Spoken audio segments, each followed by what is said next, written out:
everybody, it's Jeff from New York, and we're back in New Orleans visiting the Audubon Zoo. This is part 2 of the 2-part series. If you missed part 1, make sure you check that one out as well. The Audubon Zoo is located in the northern end of New Orleans, and we got here by taking the Magazine Street streetcar, which was about a 20-minute ride from Canal Street in the French Quarter to here at the Audubon Zoo. If you catch part 1, you'll see a little bit of our ride on the Magazine Street streetcar. In part 1, we visited several areas, including the main entrance, obviously, as well as the Asia part of the zoo, the Cool Zoo part of the zoo, which featured the endangered species carousel.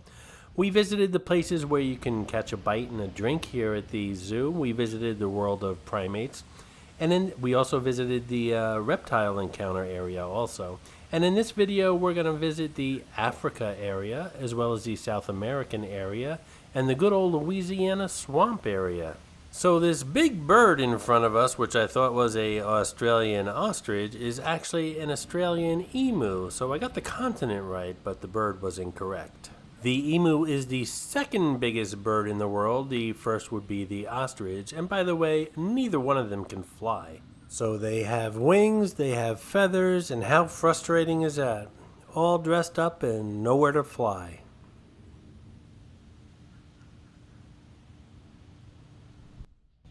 Just a reminder, this is Cray Cray the crawfish from Louisiana. He shows up somewhere in all my New Orleans videos, so please help me find him. Be the first to spot Cray Cray in this video and leave a comment below with the timestamp you spotted him, and you'll get a shout out on an upcoming video on this channel. So we're about to step foot in the aviary, which is one of the older parts of the Audubon Zoo. It's completely enclosed and has lots and lots of different types of varieties of birds. Notice you have to step through one door and then shut it behind you before you open the second door to enter the aviary, and that's obviously to prevent birds from flying out. While we're in here, I'm going to bring up the background volume so you can appreciate the sights and sounds of this beautiful Audubon Zoo here in New Orleans aviary.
Don't forget to hit that subscribe button. When you do, you're automatically enrolled in the next $50 gift card giveaway here on the New York channel.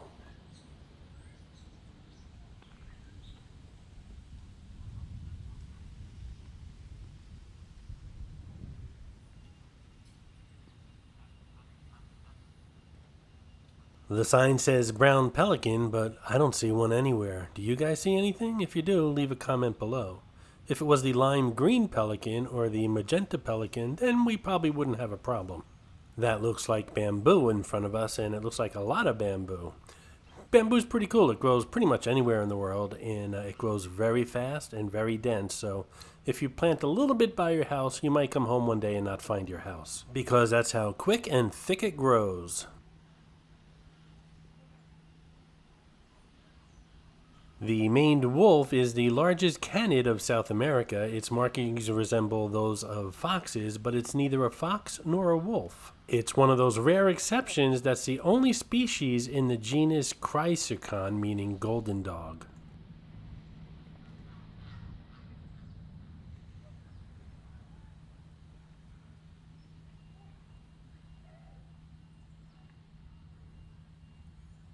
There's more Caribbean flamingos way out there in the background. If you missed the flamingos in the first video of the Audubon Zoo, I suggest you check them out. They're right by the entrance. They're very beautiful birds.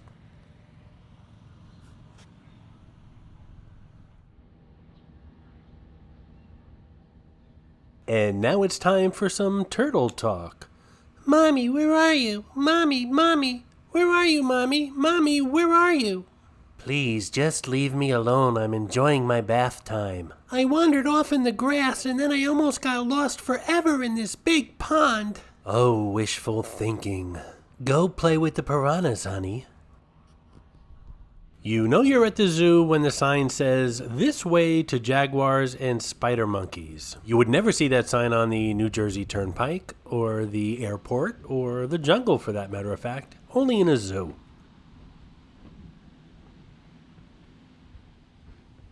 Here's a nice sunny, colorful mosaic surrounding what looks like a Louisiana oak.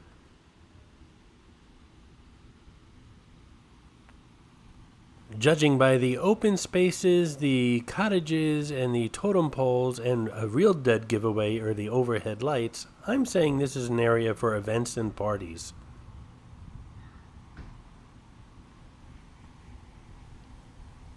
The petting area is also another giveaway that this is an area for events, and this petting area features alpacas, which is similar to and often confused with the llama. They come from South America. However, alpacas are often noticeably smaller than llamas. Alpacas and llamas are closely related and can be successfully crossbred. I always get confused and I can't remember if Michael Jackson kept alpacas or llamas on his Neverland Ranch. Does anyone know? Leave a comment below. These signs are throughout the zoo and are almost comical. If you really want to get around with any kind of efficiency, grab a map as you enter the zoo. This Mayan attraction is kind of cool for the kids. It features a lot of climbing areas as well as a slide. And of course, there's always that photo opportunity.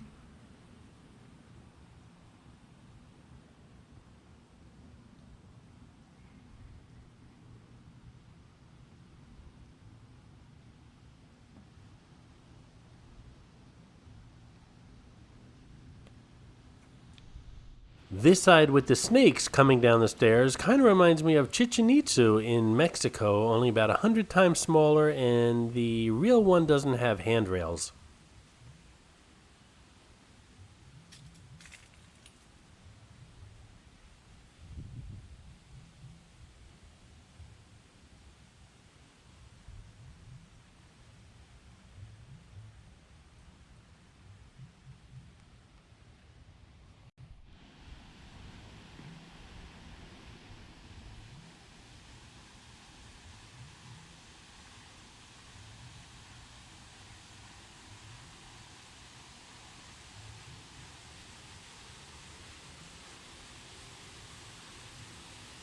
Now we're coming upon the Jaguar Exhibit, and as the sign says, jaguars are becoming fewer and fewer in numbers. So let's see what's going on here. The exhibit's actually very beautiful. I would like this for my yard if I could. Without a jaguar, of course. Well, my wish might have come true because I don't see a jaguar, do you? Or perhaps maybe just another one bit the dust. I hope not.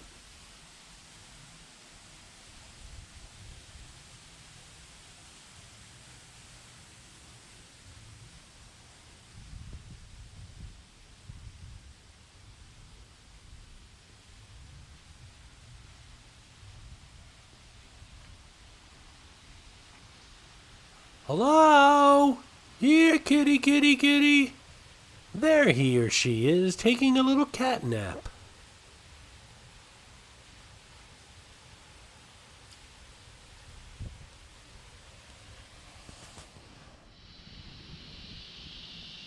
I had mentioned in part 1 of this Audubon Zoo series that it was 90 degrees and very humid today. It's about noon or about 1 o'clock in the afternoon right now here. And I was also talking about how lush the vegetation is and how healthy it looks. That's because this place is pretty much a hothouse. And by this place, I'm talking about Louisiana.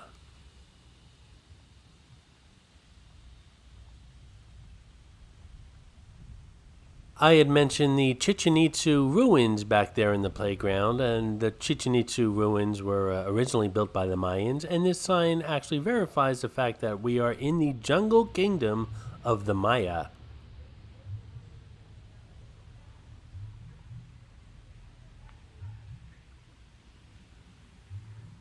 And if you're with little ones and they want to do their own archaeological dig, this is the place to do it. There's a bunch of sand here with some hidden treasures and some buckets and some shovels where little kids can rummage through everything, do their own digging, and come up with who knows what, while the adults sit on the benches and watch them. If you're an adult and by yourself here and you have the urge to pick up a shovel and do your own rummaging, I suggest you don't. That's weird on so many levels.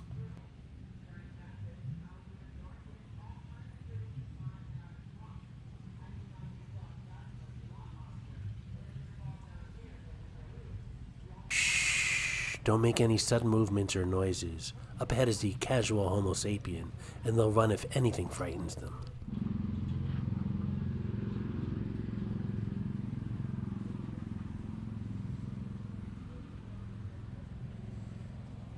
Now, the sign says there's macaws in this area, and they shouldn't be too hard to find because they're extremely colorful, the birds are.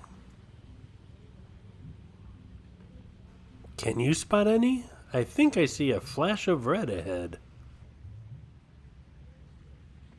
Yep, there's one right there, and that's pretty amazing considering there's no fences or cages or anything holding these birds in. They must be pretty happy here. As I was walking, I was wondering where all the crying babies were coming from, and then I realized we're coming upon the stork area of the zoo. What? That's where babies come from. I understand here at the Louisiana Zoo, the storks have a contract with Amazon and will deliver a baby in less than 2 days.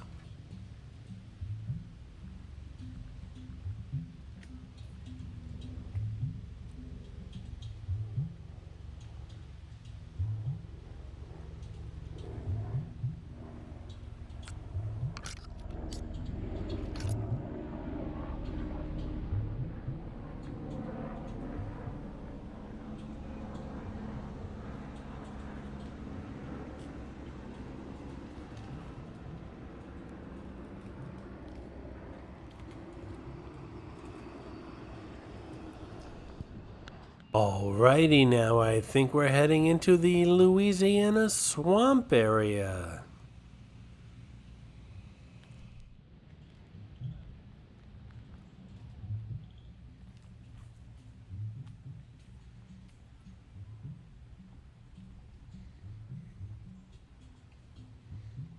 Okay, so not quite sure why this mirror is here, but good opportunity to check my beard.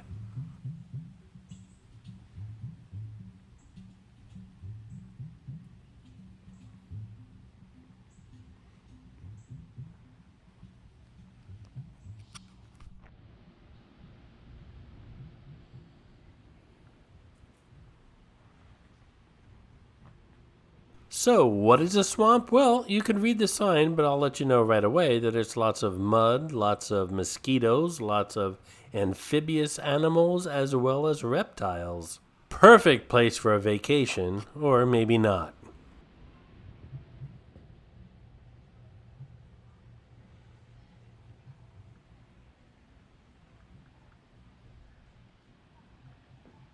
So, some of you may be wondering, what is that green stuff? Is it a lawn? Is it water? Is it algae, fungus, scum? Well, it's not land and it's none of the above. It's duckweed and it's a flowering aquatic plant. Duckweed flourishes in waters high in nutrients, which helps it to filter and purify. The high protein plants are eaten by many animals, including turtles, crawfish, and of course ducks, from whom it gets its name. Duckweed provides shelter and shade for many species, including alligators, so look closely and see if you can find any perfectly camouflaged gators in the lagoon.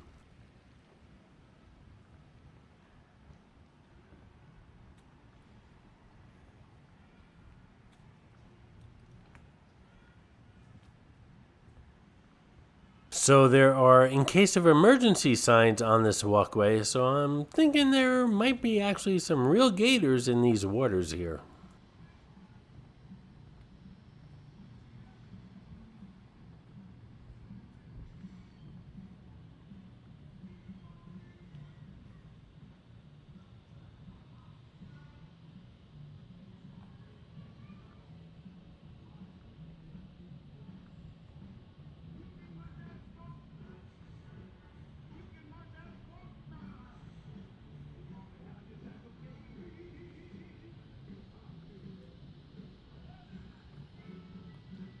And well, there you go. There's a gator on that little wooden jetty going out on the pond. All right, everybody, keep your hands and feet in as we walk past the gator. We're walking, we're walking, we're walking.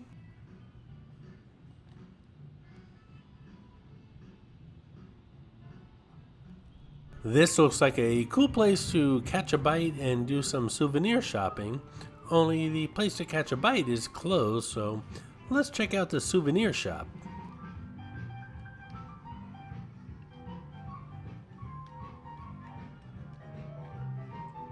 I think I could spend an hour or two just sitting on one of those rockers in the shade looking over the swamp.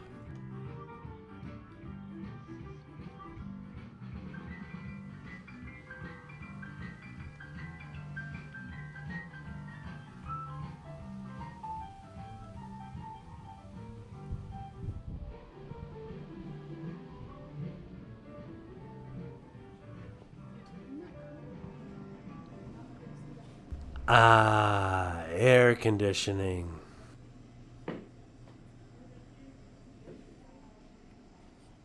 Here's a t-shirt that says keep calm and voodoo on. Well, the thing about voodoo is lots of friends and family told me to stay away from voodoo when I was in New Orleans, and I'm there quite often.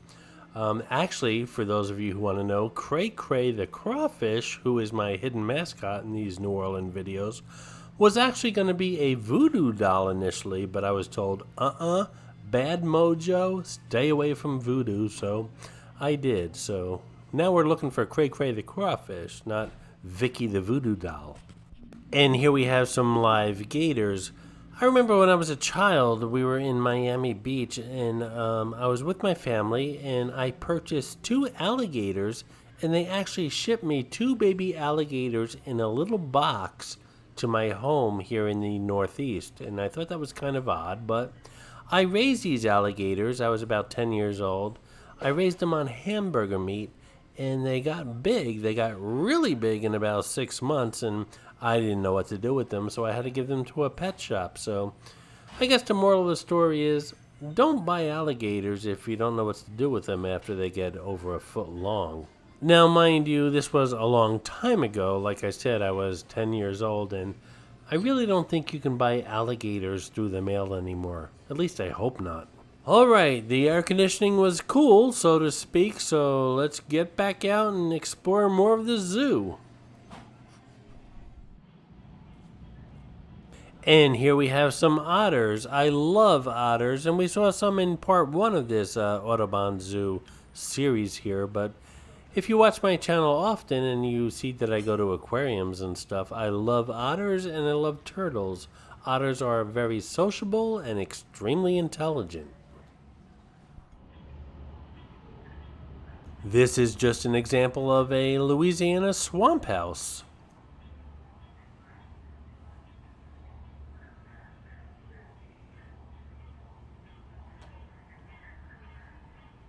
And now we're coming across an area that has a lot of amphibians and reptiles here in the zoo. This pond here has an alligator or two in them. And the sign says don't throw coins in the pond because, well, coins can kill an animal in a zoo. So keep that in mind. It's not like your normal fountain in the city where you throw a coin and make a wish. Don't do that in zoos because you can actually be harming the animals in the zoo. So this area is nice and cool and has a lot of exhibits, so I'm gonna keep my narrative short here and let's just check this place out.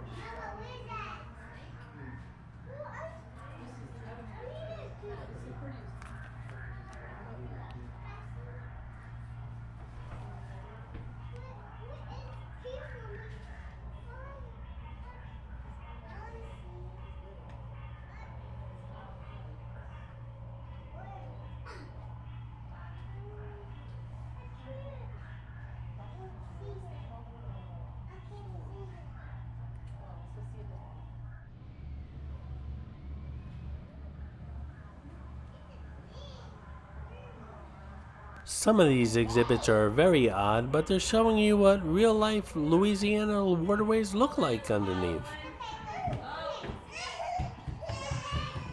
It sounds like I'm in the middle of a huge mosquito swarm if you listen closely, but it's coming out of speakers. There's really no mosquitoes around here that I'm aware of.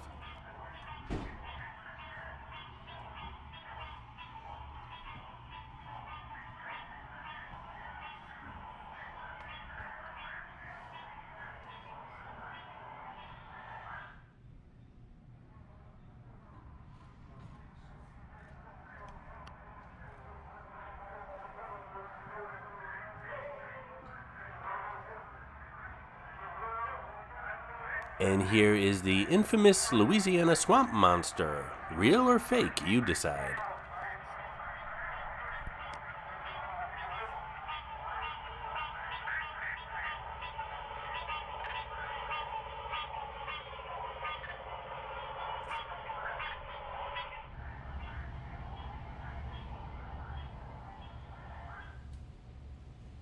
And there you go, a Louisiana gator right here in the middle of the swamp exhibit of the Audubon Zoo.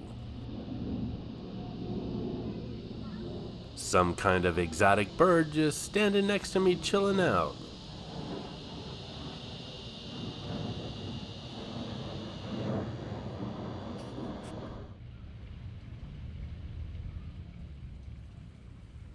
As I said in part 1 of this zoo series, the humidity and 90-degree heat is really taking its toll on people, but we can always find some shade or air conditioning, but the vegetation around here is thriving on it. Louisiana is like a natural hothouse.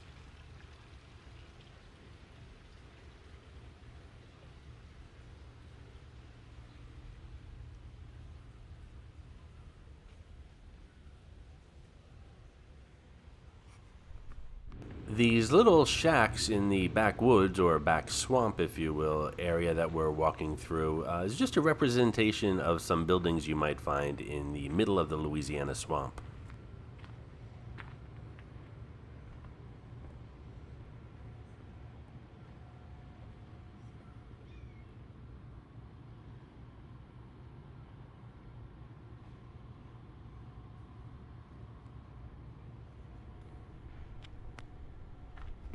I'm pretty sure the zoo closes around sundown, but this swamp area must be pretty creepy at night.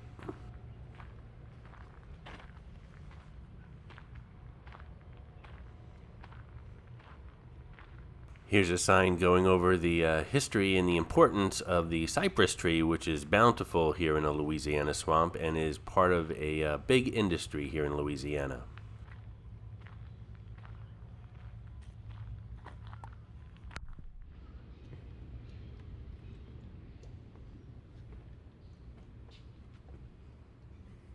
Here's a short story about the swamp if you want to pause the video and read it.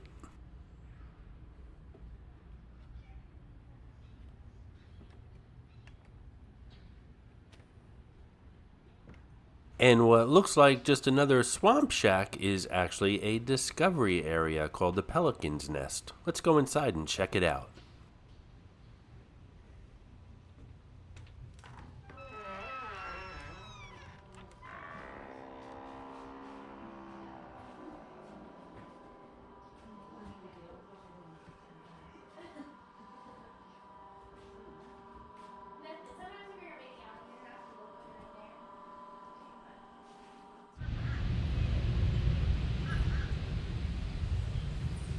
In part one of the Audubon Zoo here in New Orleans, we saw where the swamp train picked up people by the food area, or the food court, if you will.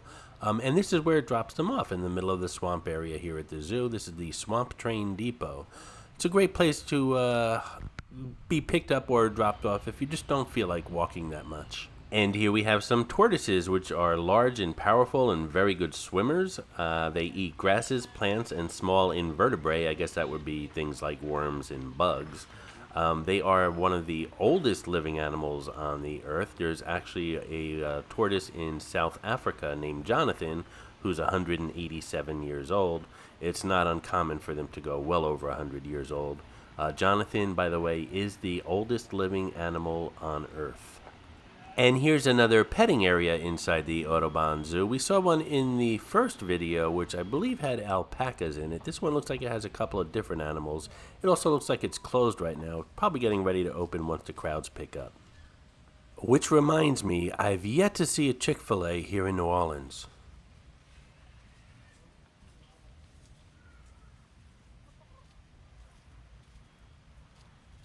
Yeah, I'll take the one on the right with some waffle fries and some of that homemade lemonade, please.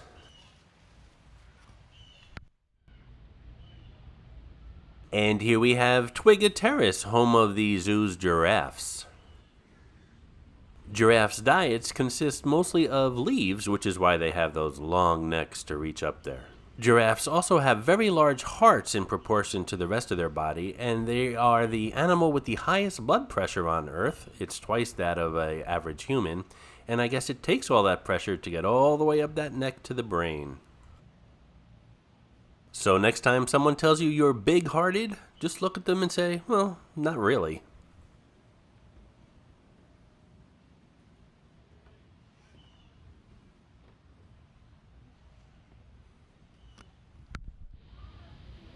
Here's another playground area for the kids. There's lots of playgrounds in the middle of the zoo. They just pop up here and there. This one has what seems to be the world's largest handicap ramp.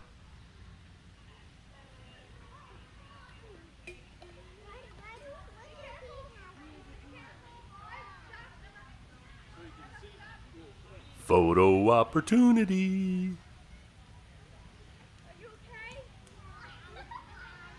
Back in New York, that would make for some great sledding. Down here, not so much.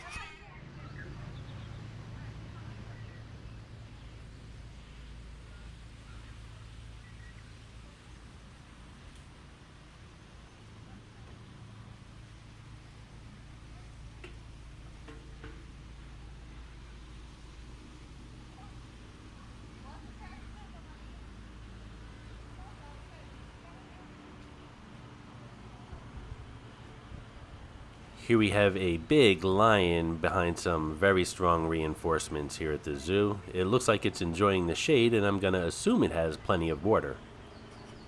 And as you can see, the lions have plenty of natural habitat to run around if they want to leave that shade and go out and play.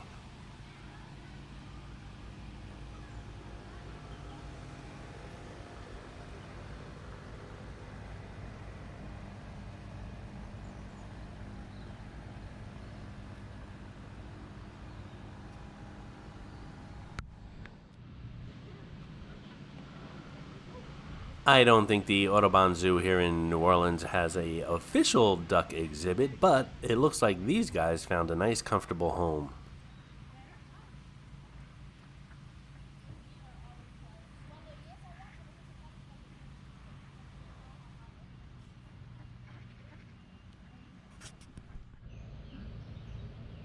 As I mentioned, the lion back there has plenty of places to play here at the zoo, and this is just another view of their big play area. It's quite large and expansive. This looks like a great tree to climb, but if you read that sign, climbing is not allowed. These trees are very old, and many of them throughout Louisiana have actually lightning rods placed on them to prevent damage should they be struck, so you really don't want to be climbing these trees. And here we have some California sea lions, always a zoo favorite. California sea lions are extremely social animals and can be found on land in large groups or in the water in groups known as rafts. Sea lions are opportunistic feeders, and they feed on many different species of fish. They don't chew their food, instead they swallow it whole, but they use their teeth to tear it into smaller chunks if it's too large. They're able to dive to depths of up to 900 feet and can hold their breath for up to 10 minutes. Obviously, there's no show going on right now, but these guys seem to be putting on a show of their very own for me and my New Yorkers. That would be you.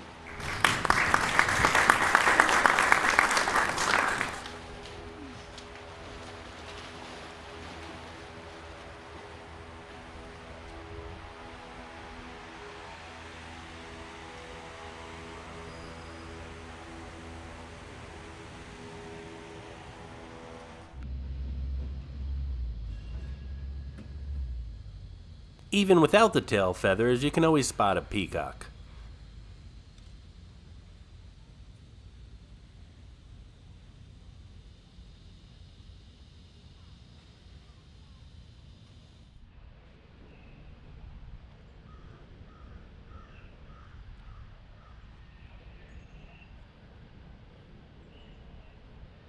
As we head back towards the entrance of the zoo, there's this large area, open area, where kids can run and play, or adults can just take a leisurely stroll around these beautiful trees in the shade. And here we have a statue of a Kimono dragon, the largest lizard on Earth. They're extremely vicious, will eat almost anything. They're considered venomous, and because they have no prey, that's the reason they get to grow to such large sizes. By the way, there are 3 aquarium videos on this channel, one being Shark Reef in Las Vegas, the other one being right here in New Orleans, the Aquarium of the Americas, and we also visit the New York Aquarium in Coney Island. Now, I believe a real live Kimono dragon was on exhibit in Shark Reef in Las Vegas, or it could be here in New Orleans at the Aquarium of the Americas. You'll have to check out both videos, but I know there's one, a live one, on exhibit in one of those 2 aquariums.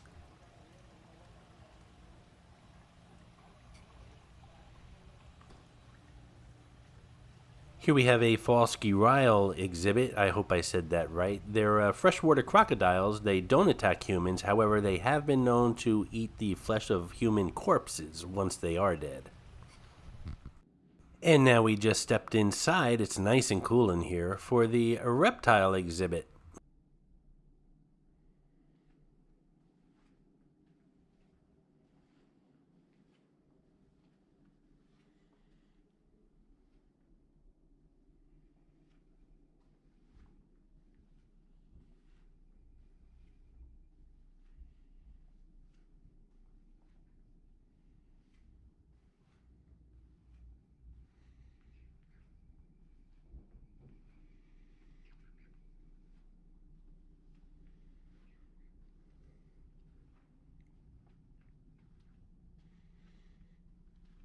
Obviously, these are all different snakes, reptiles, and amphibians from around the world.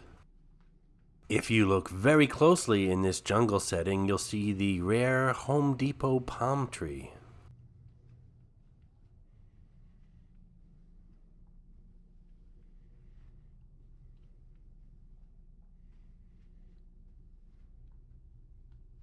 And this appears to be some iguanas.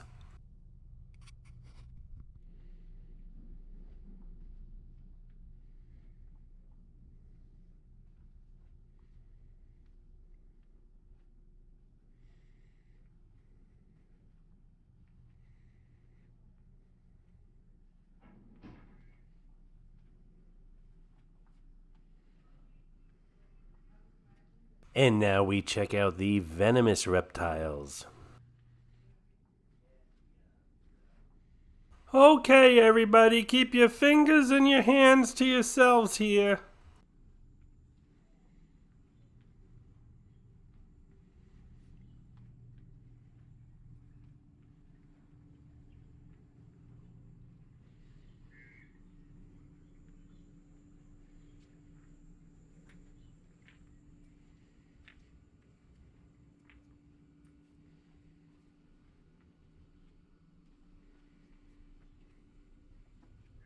And before we leave the Audubon Zoo and head back to the French Quarter part of New Orleans, we're going to check out the Audubon Zoo's marketplace. It's a great gift shop.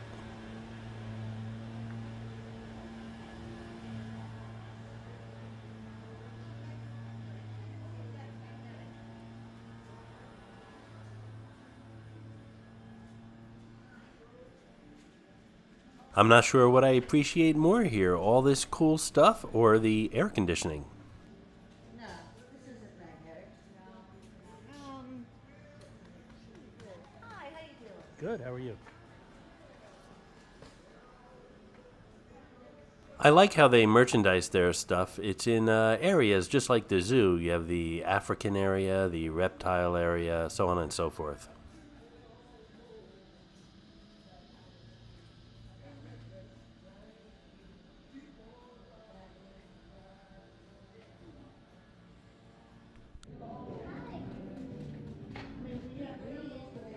We have been in a lot of gift shops in these past videos, and one thing I like about the zoo gift shops or the museum gift shops or the aquarium gift shops is they have unique items, not stuff you're going to find, for example, around here on Bourbon Street or Canal Street. They're items unique to the zoo, and that's what makes these gift shops special.